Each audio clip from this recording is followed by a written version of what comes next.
Le urne si sono aperte alle 15 di questo pomeriggio e lo rimarranno fino alle 23. Si potrà votare anche dalle 7 alle 23 di domenica. Anche la provincia di Venezia è alle urne per le elezioni del Parlamento europeo. Nel nostro caso si tratta della circoscrizione nord-orientale che oltre al Veneto comprende Friuli Venezia Giulia, Trentino Alto Adige ed Emilia Romagna. Si vota anche per l'elezione di 16 consigli comunali e relativi sindaci.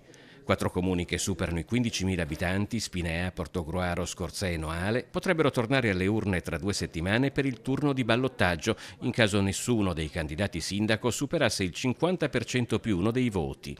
In altri 2 comuni, invece, Cintocao Maggiore e Teglio Veneto, essendoci un solo candidato sindaco, per l'elezione sarà necessario che l'affluenza arrivi al 40%. Queste immagini si riferiscono a Spinea, dove diversi elettori si sono presentati già poco prima dell'apertura dei seggi. A Marconi invece diverse persone si sono recate a votare la mattina, quando i seggi erano ancora chiusi, tanto che è stato lanciato un messaggio ufficiale attraverso i social per ricordare quali fossero gli orari di voto. Solo in Comune di Venezia gli aventi diritto al voto sono 197.090, per 3.346 sarà la prima volta, 148 i centenari. Come sempre, oltre al certificato elettorale, occorre presentarsi al seggio con un documento di identificazione.